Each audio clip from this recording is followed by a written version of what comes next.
Ok, hermanos, vamos a orar.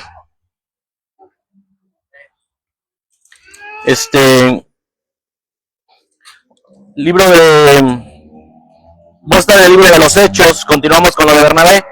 Vamos a orar. Señor, te pedimos que tú obres en este día, Señor, para que diga lo que es correcto, Señor.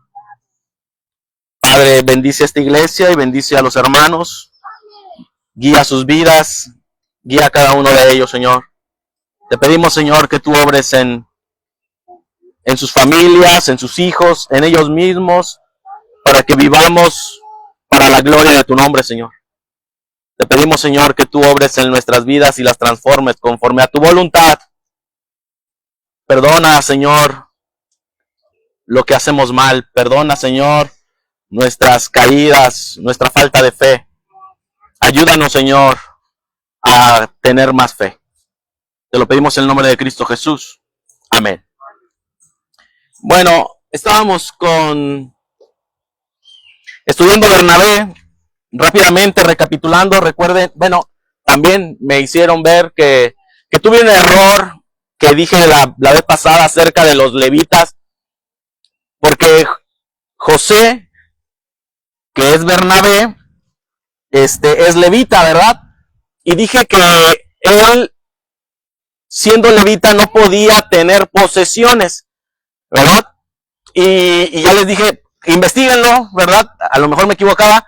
Y luego ahí mismo me corrigieron en donde Deuteronomio, ya no recuerdo el capítulo, sé que estoy mal, ¿verdad? Pero dice que sí pueden tomar ejidos o tierras en las ciudades de sus hermanos.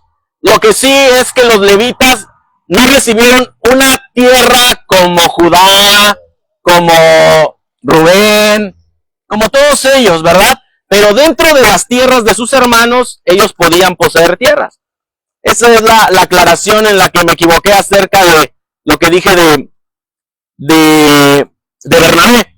Era relevante mencionar que era levita porque los levitas eran entrenados desde pequeños para servir a los sacerdotes en el tabernáculo o en el templo, o en sus sinagogas, en dado caso, donde ellos estuvieran. Porque recuerden que Bernabé, de acuerdo a Hechos 4, no vivía en Jerusalén, sino que vivía en Chipre, como dice nuestra versión, en Cipro. Y seguramente él tenía pues una casita ahí, ¿verdad? No sé, un terreno, pero como se cambió a Jerusalén, porque los judíos que no viven en Jerusalén tratan de ir normalmente en estas épocas, de hecho, a Jerusalén, al sacrificio, ¿verdad? Se sigue dando hasta hoy en día todavía, que tratan de ir a Jerusalén. Entonces Bernabé salió de Chipre, su casa, se convierte seguramente en Jerusalén, y entonces vende su propiedad en Chipre para dedicarse al ministerio de la iglesia. Esa era mi aclaración, que me equivoqué ahí en decir que Bernabé, siendo levita, no podía poseer tierra. Ahora, recapitulando un poquito, recuerden que también lo que aprendimos es lo que hacemos por Dios, hacerlo de corazón. Algo que vimos es Bernabé vendió su tierra y lo dio a los hermanos de la iglesia para que los apóstoles lo repartieran según las necesidades de la iglesia. Y también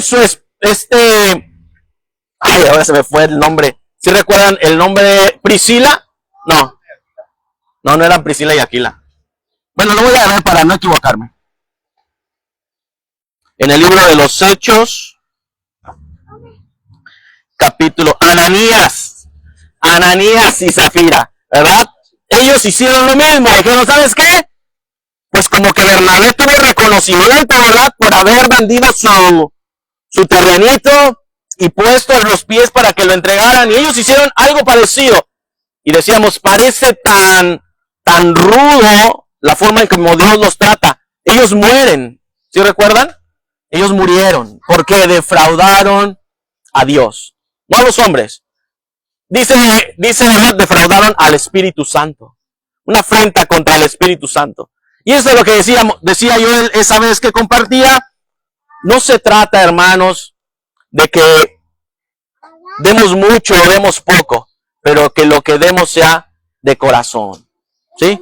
Que salga de nuestro corazón el ofrecerlo a Dios con sinceridad.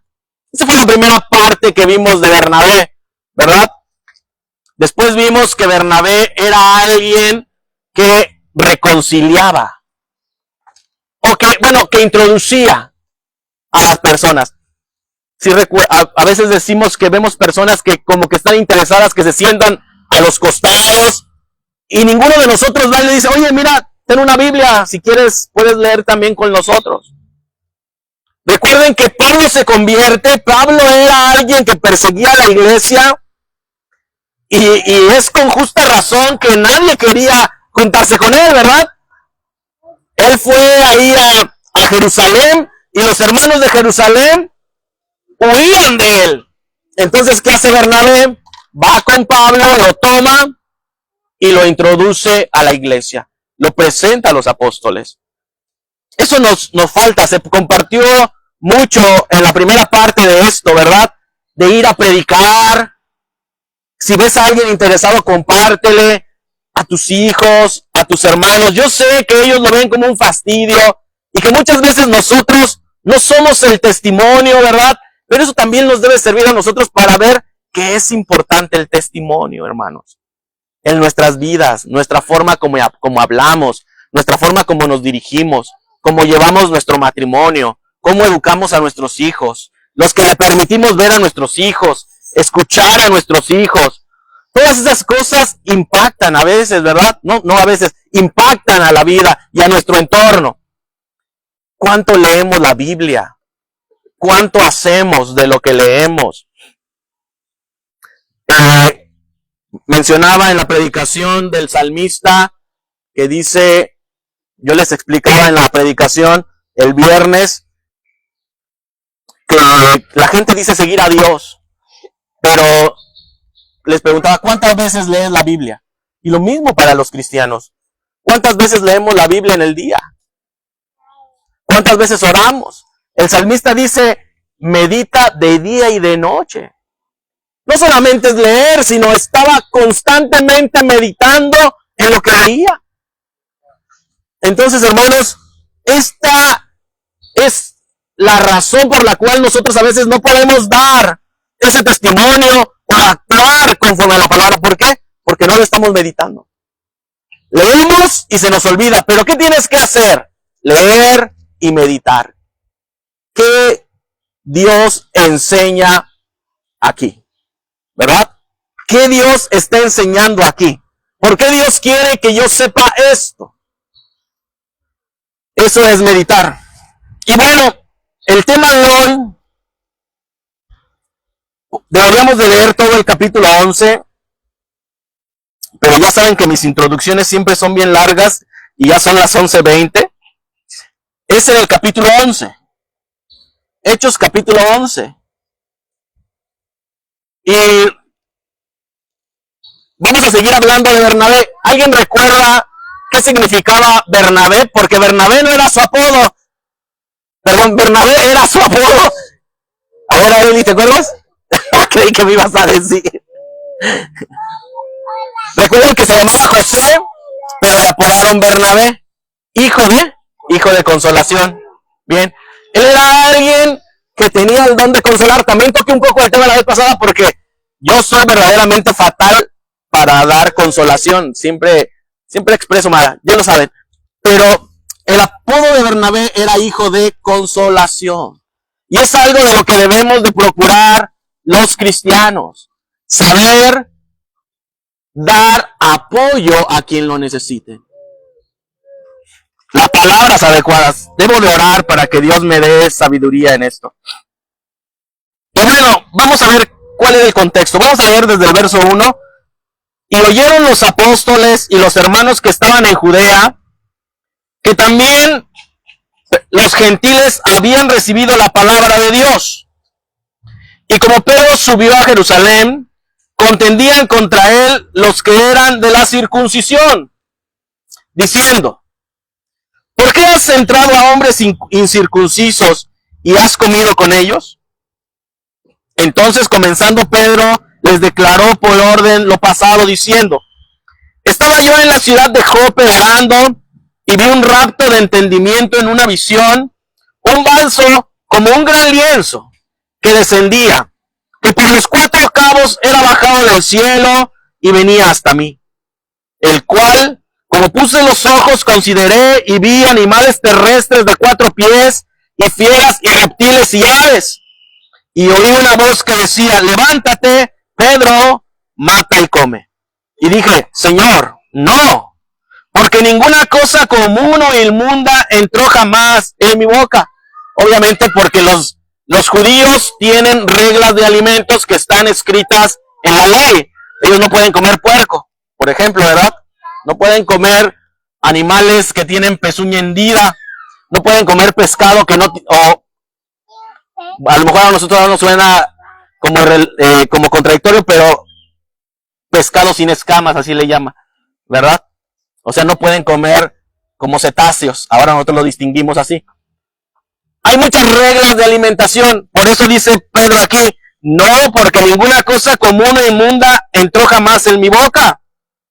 Entonces la voz me respondió del cielo segunda vez: lo que Dios limpió, no lo llames tú común. Y esto fue hecho por 3 veces, y volvió todo a ser tomado arriba. Ya no les tengo que recordar lo que significa que Dios haya repetido esto 3 veces. Si lo recuerden, para los judíos, ¿qué significa, verdad? Que es algo urgente, o inmenso, o grande. Eso es lo que significa cuando un judío dice algo 3 veces, o 2 veces, lo repite, significa lo grande que es eso. Y entonces dice aquí, en el verso 11, y he aquí luego sobrevinieron 3 hombres a la casa donde yo estaba, enviados a mí desde Cesarea. Y el Espíritu me dijo que fuese con ellos sin dudar. Y vinieron también conmigo estos 6 hermanos, y entramos en casa de un varón, el cual nos contó cómo había visto un ángel en su casa, que se paró y le dijo: envía a Jope y haz venir a un Simón que tiene por sobrenombre Pedro, el cual te hablará palabras por las cuales serás salvo tú y toda tu casa. Y como comencé a hablar, cayó el Espíritu Santo sobre ellos también, como sobre nosotros al principio. Se refiere a Pentecostés, Hechos 2. Entonces me acordé del dicho del Señor, como dijo Juan ciertamente bautizó en agua, mas vosotros seréis bautizados en Espíritu Santo. Así que, si Dios le dio el mismo don también como a nosotros que hemos creído en el Señor Jesucristo, ¿quién era yo que pudiese estorbar a Dios? Entonces, oídas estas cosas, callaron y glorificaron a Dios, diciendo: de manera que también a los gentiles ha dado Dios arrepentimiento para vida. Fíjense, los judíos, cuando iban a otra ciudad, aún los que habían creído en Cristo, llevaban el evangelio solo a judíos. Eso lo dice aquí también. Solamente llegaban a las sinagogas o a los lugares donde se reunían los judíos para leer la ley y los profetas, y empezaban a hablar de Jesucristo, pero solo a judíos. No transmitían el mensaje a gentiles. Era una creencia de los judíos malentendida de ellos mismos, de no llevar o transmitir el mensaje de Dios a las otras personas, cuando ellos fueron para luz de las naciones. Ellos tenían que llevar la profecía a todas las naciones. Versículo 19. Y los que habían sido esparcidos por causa de la tribulación que sobrevino en tiempo de Esteban, al que apedrearon, anduvieron hasta Fenicia y Cipro y Antioquía, no hablando a nadie la palabra, fíjense lo que dice ahí, sino solo a los judíos. Y de ellos había unos varones cipros y cirenenses, los cuales, como entraron en Antioquía, hablaron a los griegos anunciando el evangelio del Señor Jesús. Cuando se enteran de que Pedro le habló en Cesarea al centurión y se convirtió toda su casa, entonces gente de Chipre o de Cipro y cirenenses empezaron a hablar en Antioquía a los griegos. Anunciaron el evangelio. ¿Y qué dice el 21? Y la mano del Señor era con ellos. Y creyendo gran número, se convirtió al Señor. Y llegó la fama de estas cosas a oídos de la iglesia que estaba en Jerusalén. Y enviaron a Bernabé que fuese hasta Antioquía. Y aquí entra el personaje del que hablamos en esta serie, ¿verdad? Bernabé. ¿Sabes qué? Imagínate, Bernabé vendió su casa, estaba en la iglesia de Jerusalén y le dicen los apóstoles, oye Bernabé, hay muchos creyentes en Antioquía, hay muchos creyentes allá, queremos que vayas. No dice, ¿verdad?, si Bernabé tenía un trabajo, no dice si Bernabé tenía una familia, no dice si Bernabé tenía hijos, no dice nada de eso, si ya estaba ocupado con otras cosas. Yo creo que Bernabé estaba 100% dedicado como un diácono de la iglesia a la iglesia. Por eso lo mandaron a Antioquía. Versículo 25, el cual, como llegó y vio la gracia de Dios, regocijóse y exhortó a todos a que permanezcan en el propósito del corazón del Señor. Esto es lo que hace alguien como Bernabé. Se goza en la iglesia. Se goza con la iglesia. Y esta es la actitud, hermanos, que debemos de tener nosotros cuando venimos a la iglesia. De querernos gozar. No, a mí me parece algo tan irreal que pueda existir en algún momento en nosotros un corazón de contienda. No, si a veces nos levantamos para corregir, o si alguien se levanta a corregirme, yo creo que lo hace en el amor. Como por ejemplo, el domingo que me tocó hace un mes, me dijeron, ¿sabes qué? Esto no es correcto. Me hablaron aparte y me dijeron, esto no es correcto. Con el fin de ¿qué? De corregir, ¿no? Ese debe ser, sé que lo hemos hecho algunas veces mal, quizá, corregido incorrectamente, pero estamos aprendiendo, hermanos, también, ¿verdad? Que nos disculpen los hermanos con los que aprendimos, ¿verdad? Que nos disculpen cuando no fuimos nosotros sabios en corregir. Pero algo que tenía Bernabé es que llegó y ¿qué pasó? Se gozó. Cuando tú llegas a la iglesia, ¿cuál es tu actitud?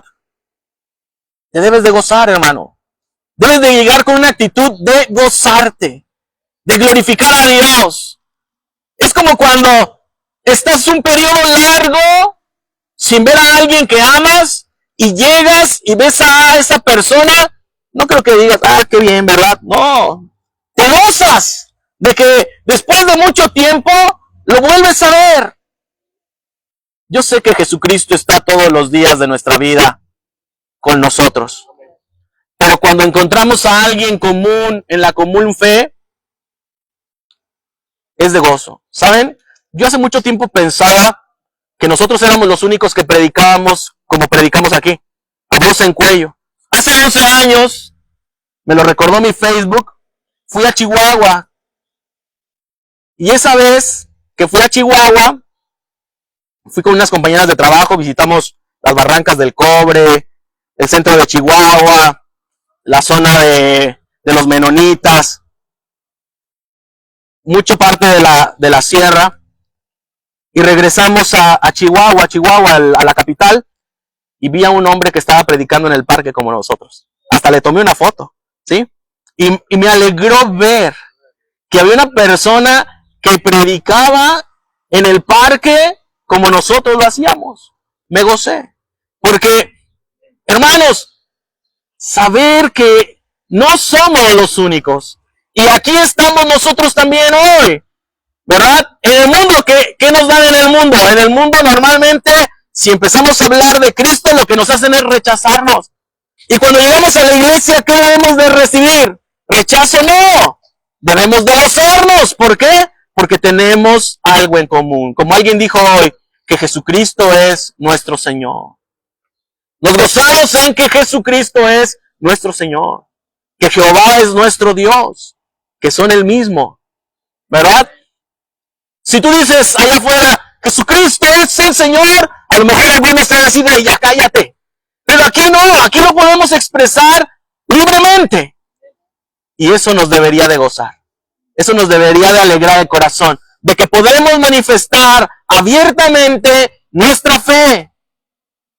Eso fue lo primero que pasó cuando Bernabé llega. ¿Cuál era la actitud de los otros judíos? Hey, ¿por qué les hablaste? Quizá porque Bernabé ya tenía un contexto, ¿verdad? Pero él llega y ¿saben qué? Se goza. ¿A qué venimos a la iglesia, hermanos?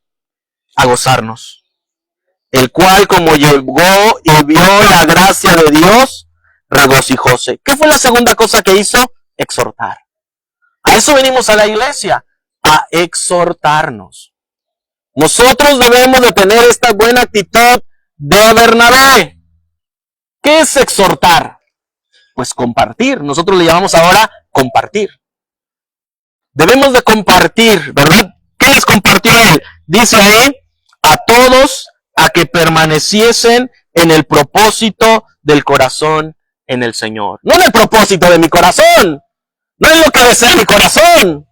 Oigan, permanezcan, como dice el mundo, en que ustedes son los mejores. En que ustedes todo lo pueden. No. Permanezcan en el propósito del Señor. Ustedes no son los mejores. Ustedes necesitan a Cristo. Él es el mejor. Ustedes no lo pueden todo. No. El que todo lo puede es Cristo. Afiáncense de Él.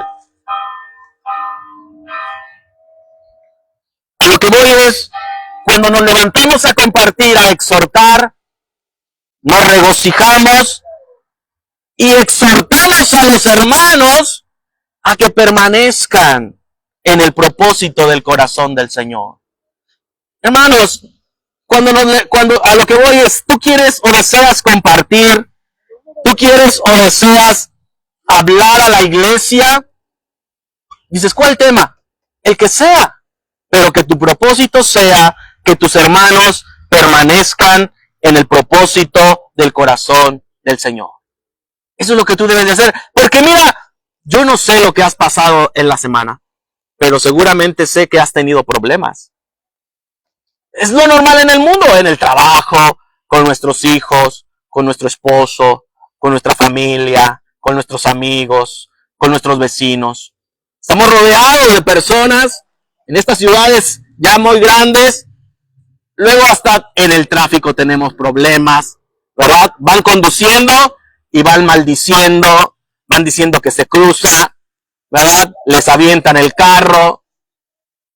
Ahora todo nos saca de quicio, ¿verdad? Vemos en la tele algo, estamos bombardeados de esas cosas.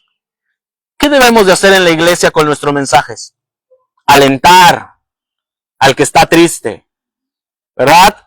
Que permanezca en el propósito del Señor.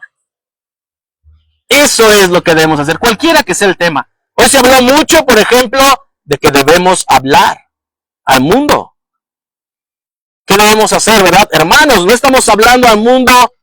Ese era el propósito del corazón del Señor. Sí, que vemos al mundo en donde lo dice. Id y predicar el evangelio a toda criatura. Eso es.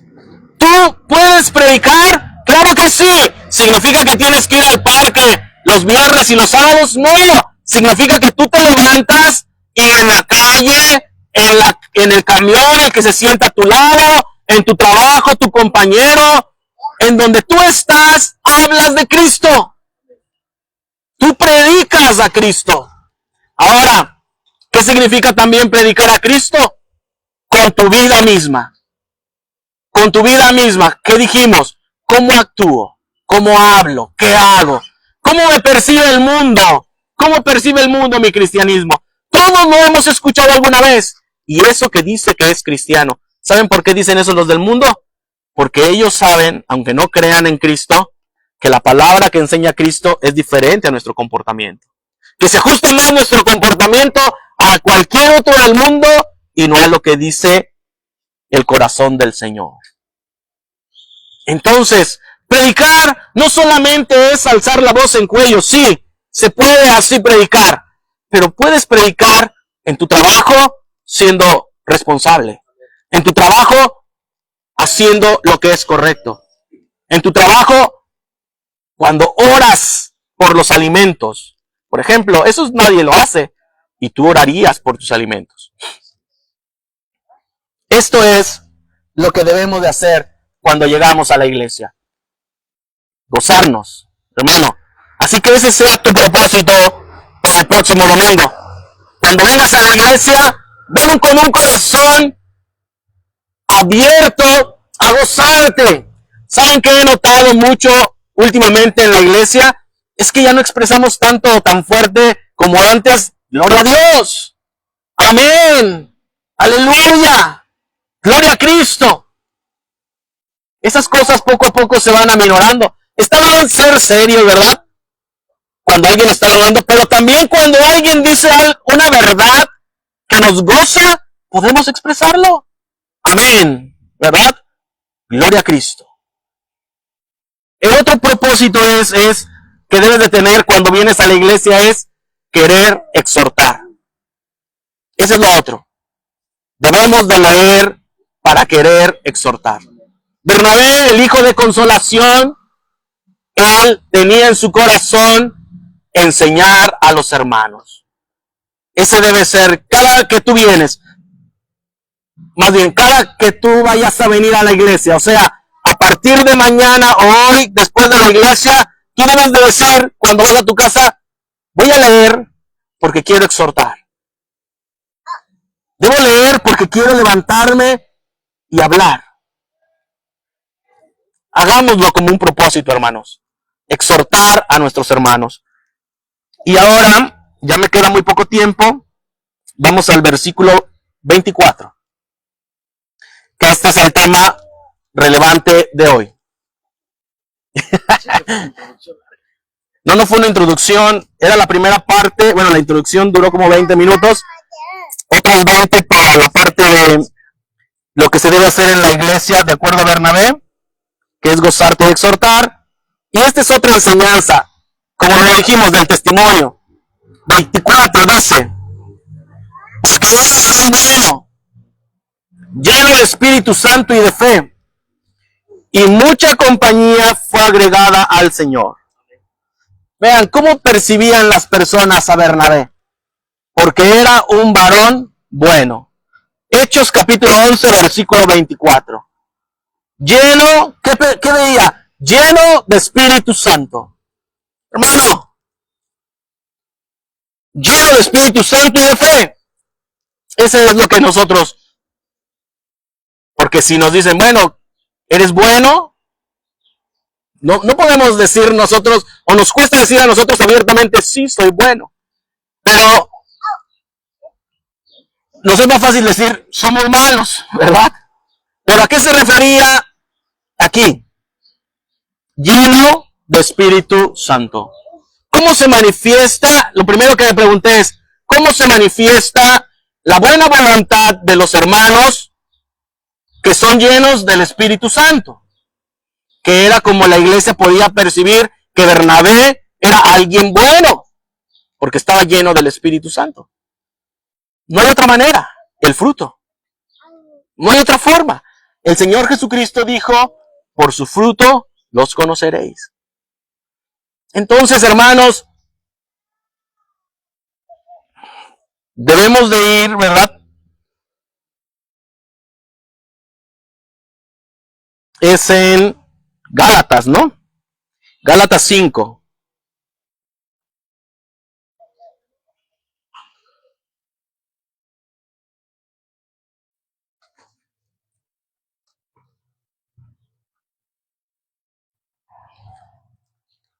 Dice Gálatas 5:22.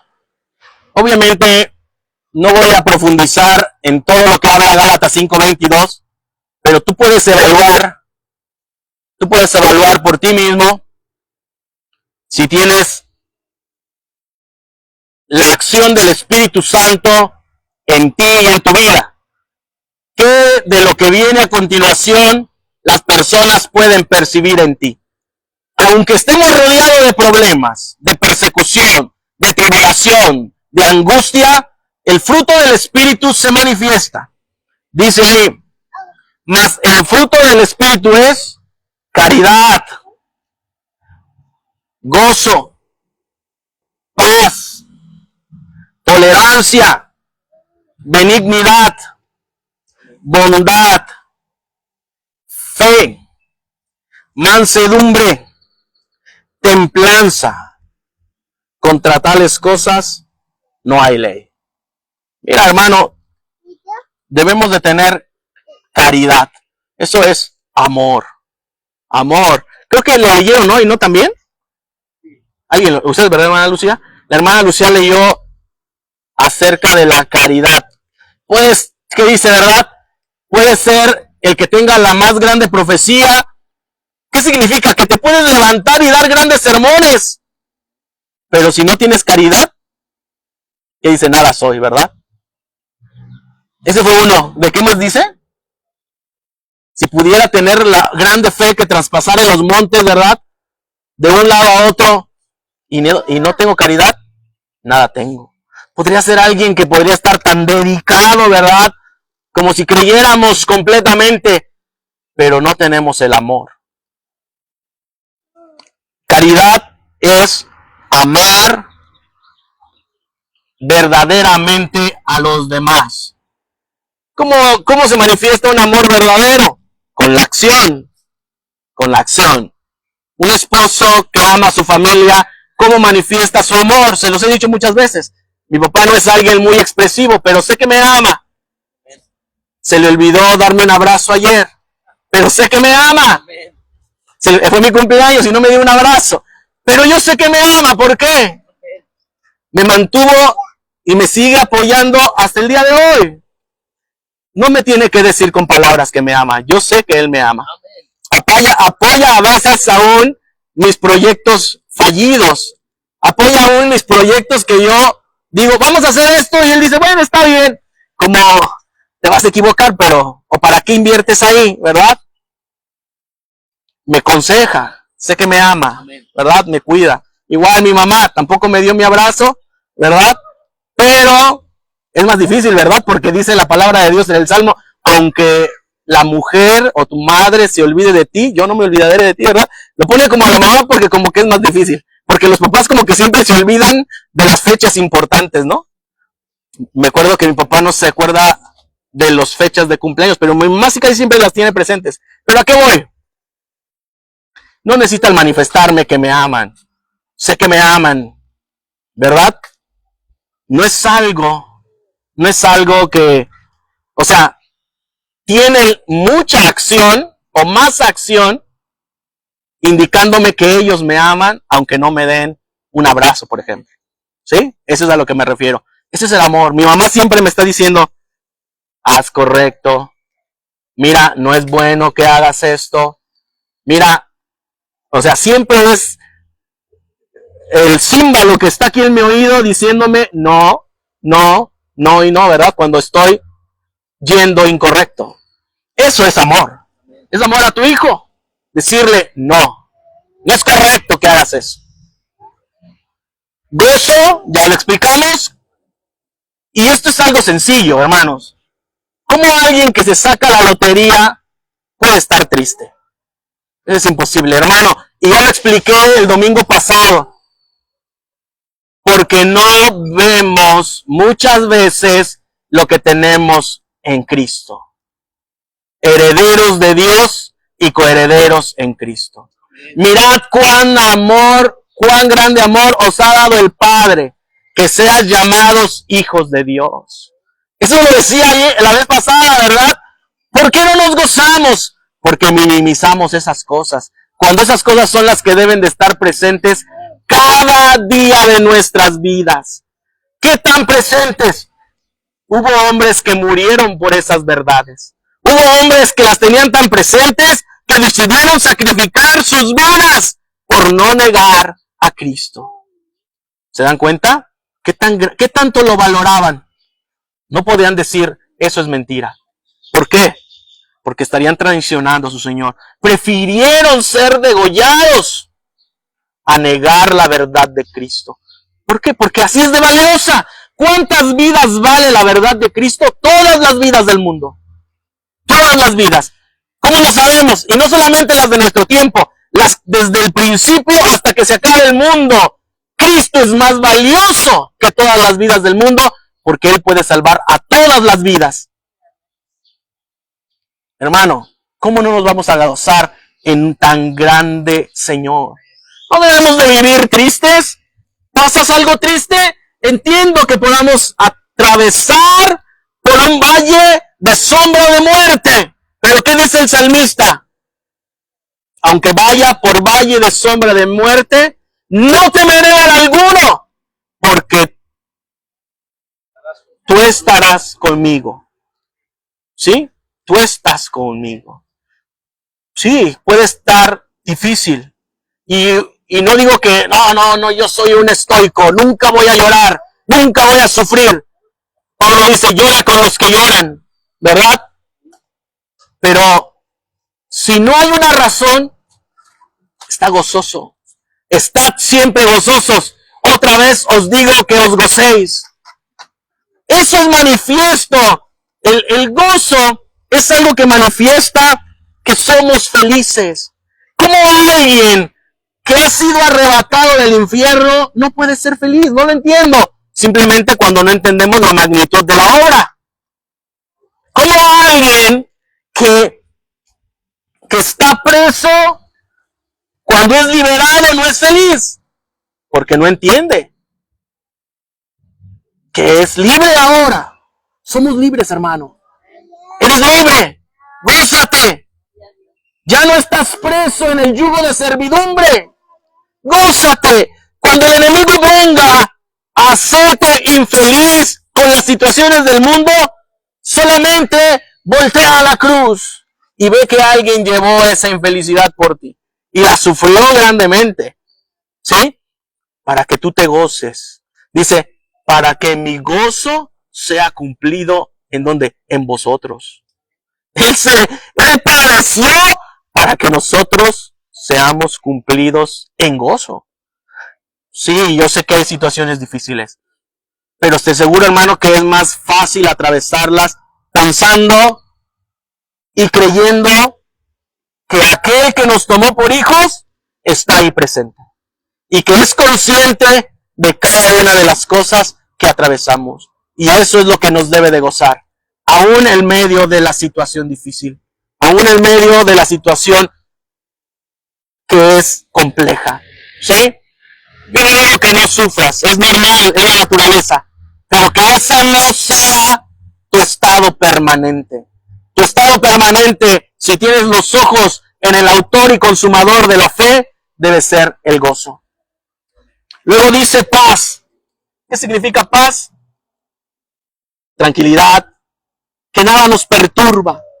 Estamos a veces, hermanos, pensando en qué va a ser 10 años después. Hermano, no sé si voy a vivir mañana. Hermano, no sé si voy a vivir mañana, sinceramente, ¿verdad? Estoy atormentándome por qué va a pasar 10 años después. Estábamos pensando hace días en la casa, platicando con mi hermano, en los afores, en las pensiones, en qué vamos a hacer, ¿verdad? Porque pues ya va a llegar el día en que no vamos a trabajar, ¿no?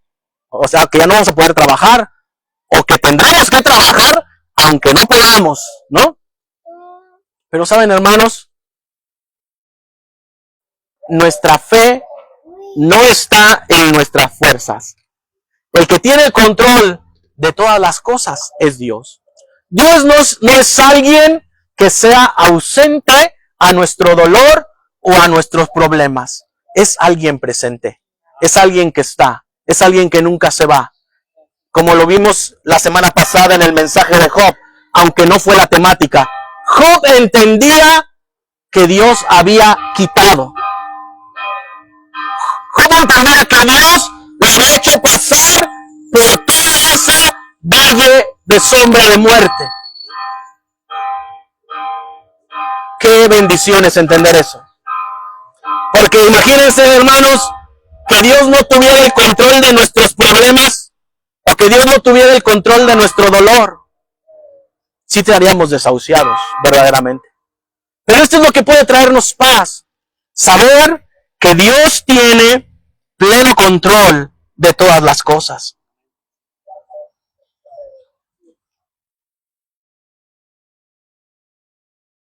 Tolerancia nos falta. Fue lo primero que se me ocurrió decir ahorita, nos falta. Eso quiere decir que a mí me falta, ¿verdad? Que tanto soportamos la adversidad, pero también a los demás.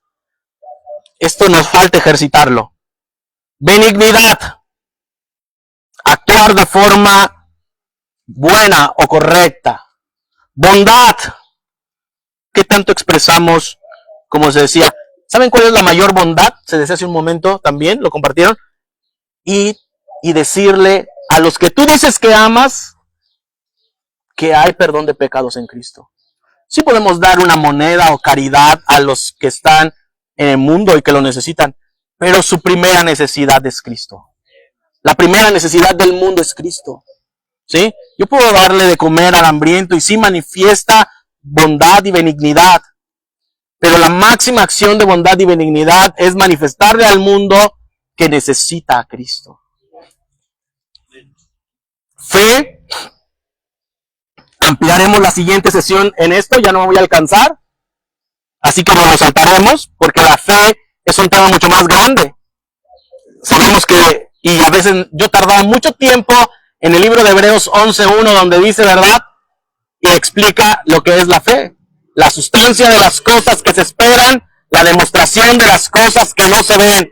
Y nos lo podemos aprender de memoria, pero luego ya, cuando nos preguntan qué es la fe, ahí es cuando empezamos a tambalear. Vamos a dejar eso para la siguiente.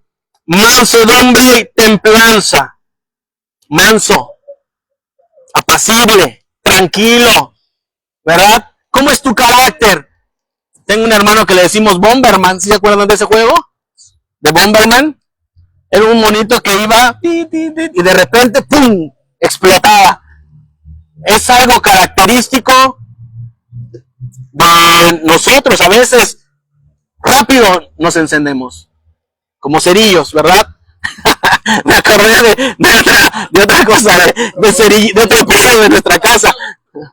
Pero bueno, cerillitos, ¿verdad? Que le decíamos a mi mamá que le íbamos a mandar a Walmart de cerillito porque se encendía de volada. Son cerillitos, madre, le vamos a mandar a Walmart. Pero saben, hermanos, esto es mansedumbre y templanza. No quiere decir que aceptemos todo. Mansedumbre no significa eso. Mansedumbre es actuar tranquilamente. ¿Sí? No quiere decir que aceptes, simplemente que actúes de forma tranquila ante una adversidad.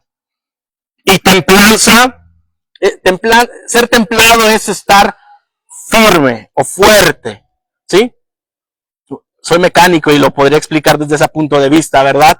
Los materiales que se templan adquieren una mayor resistencia. ¿Sí? Ser templado es lo que significa. Sé firme. No vayas como la ola de un lado para otro. Afírmate en ¿qué? En Cristo. Estad pues firmes en la libertad con que Cristo nos hizo libres. Eso es lo que decía Pablo a los Gálatas. Y no volváis a ser presos al yugo de servidumbre. No vuelvas atrás. Estate firme en Cristo. Arráigate a Cristo. Esa es la templanza. La templanza no es cuánto tú soportas, sino es cuánto tú soportas arraigado en Cristo. Arraigado en las verdades de Cristo. ¿Sí? Eso es, hermano. Regresando al libro de Hechos, ya para cerrar. Capítulo 11. Que recuerden por qué empezó todo este discurso. Porque Bernabé en el versículo 24 dicen, porque era varón bueno y lleno de Espíritu Santo. O sea, ¿qué tenía Bernabé? los frutos. Bueno, no. Quiero corregir. No dice los frutos, dice el fruto. No en plural. Esto muchos teólogos le hacen énfasis, diciendo que no es tener uno o dos, sino que si Cristo es tu Señor y te ha dado el Espíritu Santo, este fruto debe de nacer en ti. No uno, no solamente la paz, no solamente el gozo, no. Se debe de ejercitar también la mansedumbre, la tolerancia, la fe, la bondad, el gozo, la tolerancia, la templanza. Todo eso es un solo fruto. Pero si recuerdan lo que dijo Cristo, yo soy la vid y vosotros sois los pámpanos. O sea, el pámpano es el fruto. El fruto no es nada sin la vid. Mi fruto que yo dé es importante si está en Cristo. Arráiguense de Cristo. Dice ahí, ¿verdad? ¿Cómo identificaron entonces a Bernabé? Porque tenía el fruto del Espíritu Santo. A veces nos preguntamos, ¿cómo alguien puede saber que soy cristiano? Hermano, la gente no es torpe, no es tonta. Ellos pueden ver cuando el Espíritu se manifiesta en tu vida, cuando el Espíritu se manifiesta en tu familia, en tu entorno. Ellos pueden verlo. Esto es lo que nos indica la Biblia. Y sabes, a veces nos cuesta, pero esto es un indicativo de que Cristo verdaderamente nos ha salvado. Porque el Espíritu empieza ¿qué? Una obra de regeneración. Y ese es el fruto del Espíritu Santo. Y eso es lo que puede ver, lo que pudieron ver en Bernabé. Hermanos, Bernabé a mí se me hace un hombre tan extraordinario. ¿Por qué? Porque él se aplicó lo de a mí me conviene menguar. Él prefirió que Pablo sobresaliera. Lo llamó, lo trajo desde Tarso, lo llevó a Antioquía. Pablo escribió, ¿verdad? Él prefirió que Juan Marcos sobresaliera. Juan Marcos era su sobrino. Vamos a hablar más adelante de él. De Bernabé se puede hablar mucho. Él no abandonó a su familia. Tomó a Juan Marcos, lo llevó con él. Cuando lo rechazó Pablo, o cuando dijo, no vamos a hablar a Juan Marcos porque nos abandonó. Él dijo, no, yo me voy a quedar con Juan Marcos. Él no abandonó a Juan Marcos y hoy tenemos el Evangelio de Marcos. ¿Sí? Bernabé era alguien que aunque no estaba una epístola o una carta o un evangelio de él, ¿saben, hermanos? Dios lo usó. Y eso es lo que debemos de buscar. Que nuestras vidas quizá no sobresalgan, pero que nuestros frutos sí se vean. Que Dios les bendiga. Vamos a orar, hermanos. Señor Jesús, te damos gracias por dejarnos estar en la iglesia. Padre, tú conoces cada parte de nuestras vidas, Señor. A ti no podemos engañarte, Padre. Perdona nuestras faltas, perdona nuestros pecados, Señor. Te suplicamos que sigas haciendo la obra del Espíritu Santo, Señor, en nuestras vidas. Ayúdanos a dar el fruto, que el fruto se manifieste. Que hemos conocido al verdadero Dios, a tu Hijo Jesucristo, la vida eterna, Señor. Y que esta fe se manifieste y que este fruto se manifieste a todo nuestro entorno, Padre. Te lo pedimos, Señor, en el nombre de Cristo Jesús. Amén.